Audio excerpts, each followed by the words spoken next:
Hello, viewers. Welcome to Literary Concept. Today's topic is the Renaissance period. So, the Renaissance period is also called early modern period or the age of revival. Okay, its period is from 1500 to 1660. Now, let us try to understand the introduction to the Renaissance period. The term Renaissance means rebirth. So, the word Renaissance means rebirth. So that is revival. Rebirth is also revival or renewal. Understand? So it symbolizes, that is, Renaissance symbolizes the revival of classical learning, arts, and humanist ideals. So that is the revival of the restoration of classical learning, arts, and humanist ideals. Okay, the humanist ideals. So it originated, Renaissance originated, started in Italy in the 14th century. So it was started in Italy in 14th century. The Renaissance spread across. From there, it spread across, it widespread across the Europe, reached England in the late 15th century.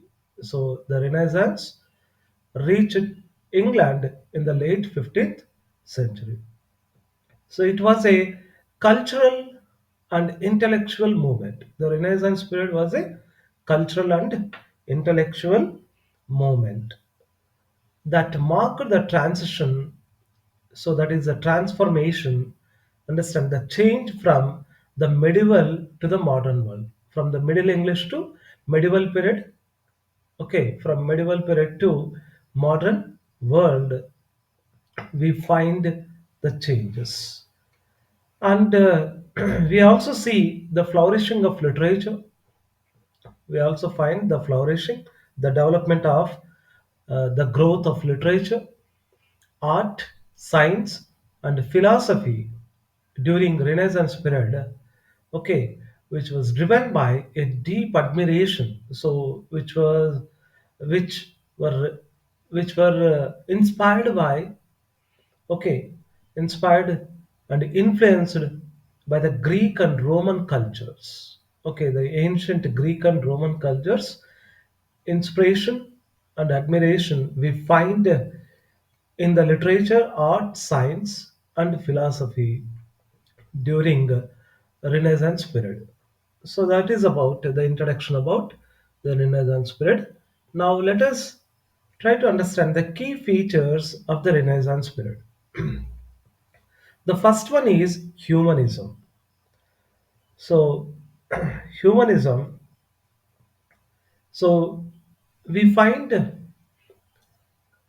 there is a focus on human potential, individual achievement, and the study of classical Greek and Roman text during Renaissance period. So we find that human potential, human abilities, okay, and individual achievements, individual success, and the study of classical Greek and Roman works, Roman texts during Renaissance period. Even we find the emphasis on secular themes secular themes alongside religious ones. Along with, see, we find secular, uh, okay, secular themes and topics. At the same time, we also find the religious topics in the literature during Renaissance period. The second feature is revival of classical learning. So the literature got inspiration from ancient Greek and Roman authors. Okay, the writers, they derived inspiration from ancient Greek and Roman authors like Homer, Virgil, and Ovid. Okay, during the Renaissance period, and there was a renewed interest in rhetoric, philosophy, and the arts. So there was a renewed, once again, we find that is revival and interest in rhetoric. So that is the art of effective speaking or writing. Rhetoric means the art of effective speaking or writing, and philosophy and arts during Renaissance period. The next theme is exploration and experimentation. Writers experimented with the new literary forms and styles and themes during Renaissance period. So we find that experimentation happened with the new literary forms and styles and themes, and there was also exploration of human nature. Okay, human nature, morality, and the complexities of life, the difficulties of life during this period. The next feature is introduction of printing press during Renaissance. So we find the printing press was introduced. William Caxton's William Caxton introduced the printing press to England in 1476. William Caxton, he introduced the printing press in England. So in 1476, so which was facilitated, understand, which was helped a lot for the widespread of dissemination of literature. So that is for the circulation and propagation of literature, the printing press helped a lot during the Renaissance. Next, we also find the next feature is themes of love, nature, and supernatural. In poetry, drama, and prose often dealt with universal themes. So we find love, beauty, nature, and supernatural elements in poetry, drama, and prose works during the Renaissance. The next feature is development of drama. So Renaissance drama reached its zenith with the works of playwrights like William Shakespeare and Christopher Marlowe. So we find the drama reached its the top position, okay, the highest position during Renaissance time because of the works, okay, the dramas written by the playwrights like William Shakespeare and Christopher Marlowe, and introduction of blank verse as a dominant form in drama was also happened during Renaissance period. So blank verse means poem. So blank verse means a poem without rhyme. Okay, a poem without rhyme, especially which uses iambic pentameters. So these are the the next theme is exploration and discovery. We also find, so there was an encouragement of curiosity, exploration, and scientific inquiry during Renaissance. Okay, so you find that curiosity and exploration, researching, okay, and scientific inquiries, and it was also influenced so by the age of exploration, which expanded worldviews.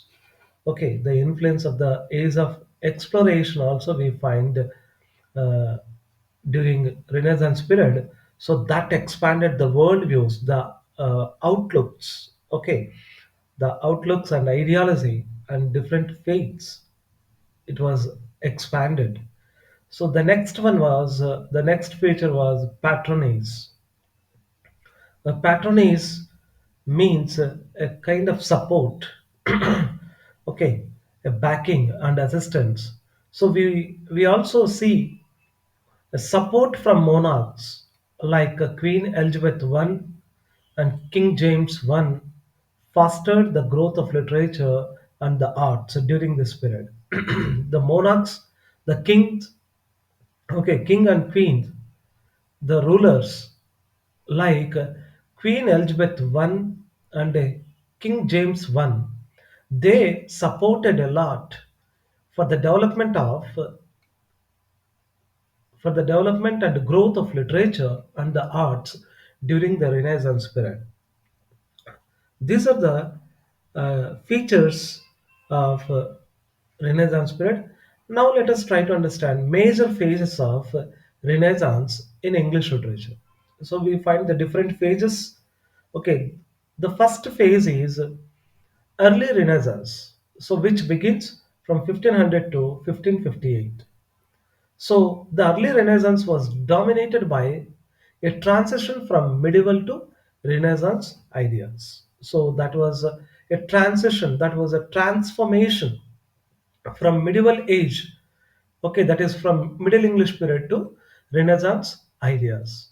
So the key figures during early Renaissance: Thomas More, okay, who wrote Utopia; Sir Thomas Watt and Henry Howard, Earl of Surrey. So they were the sonnetists who introduced the Italian sonnet form to England. Listen, Sir Thomas Watt, Henry Howard, Earl of Surrey. These were, okay, sonnetists who introduced the Italian sonnet form to England. So Thomas More, Sir Thomas Watt, Henry Howard, they were the key figures during early Renaissance period. The next phase is Elizabethan age, so which begins, okay, from 1558 to 1603. So during Elizabethan age, we find that flourishing of the development of literature during the reign of Queen Elizabeth I. Okay, during the period of Queen Elizabeth I, we find the development of literature.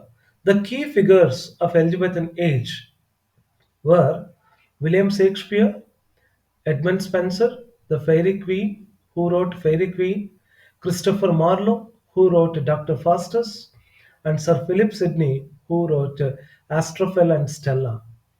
They were the key figures of Elizabethan age. The next phase is Jacobean age. So that starts from 1603 to 1625. So during Jacobean age, the literature became darker and more introspective under King James I. So under King James rule, okay, King James period, the literature became more darker, means focused more on gloomy and sad aspects and introspective. So that is self-analyzing, self-examining, okay, self-thoughtful. The key figures of Jacobean age were Shakespeare later plays like Macbeth and the Tempest; John Donne, okay, who represents the metaphysical poetry; and Ben Jonson, who wrote Walpole. So they were the key figures of Jacobean age. Then the next phase is Caroline and Commonwealth periods, so which begins in 1625 and ends in 1660. So during Caroline and Commonwealth period, literature reflected the political and social upheavals of the English Civil War. Okay, we find the political and social uh, disorders, okay, the disturbances which happened due to English Civil War during Caroline and Commonwealth period, Caroline age. So in literature, the key figures of Caroline age: John Milton, so who wrote Paradise Lost; Robert Herrick, who represents Cavalier poetry; and Andrew Marvell. So they were the key figures of Caroline age, Caroline period. So these are the different phases of Renaissance. Now, the prominent figures of English Renaissance. So let us try to understand the prominent, the important writers of English Renaissance period. William Shakespeare is the first writer. Okay, he was a renowned playwright and poet, the author of plays like Hamlet, Romeo and Juliet, and A Midsummer Night's Dream. So he was very a popular and understand. So he wrote many dramas and poems, understand, sonnets. Okay, so famous among them Hamlet, Romeo and Juliet, A Midsummer's Night's Dream. The next figure, the next prominent writer is Christopher Marlowe. So he was a pioneer. He was the first who used the blank verse, pioneer of blank verse and tragedy. Okay, who wrote Tamberlane and Dr. Faustus? Who wrote Tamberlane and Dr. Faustus? The next writer is Edmund Spenser. Okay, who was very popular for the Fairy Queen. So an allegorical epic poem. So it was a representative, okay, symbolical epic poem, Fairy Queen. The next figure is John Donne. So he was a leading metaphysical poet known for his intricate imagery and intellectual depth. So intricate means very, very complicated, complex imagery, and then intellectual depth. We find that intellectual, deeper understanding. Understand. Then next, the Francis Bacon. So he was a philosopher and essayist who promoted empirical thinking. So that is factual, and empirical means factual, real thinking in works like The Advancement of Learning. So these, okay, they are, okay, William Shakespeare, Christopher Marlowe, Edmund Spenser, John Donne, Francis Bacon. They were the prominent and important writers of English Renaissance. I hope you understand the Renaissance period. So, thank you.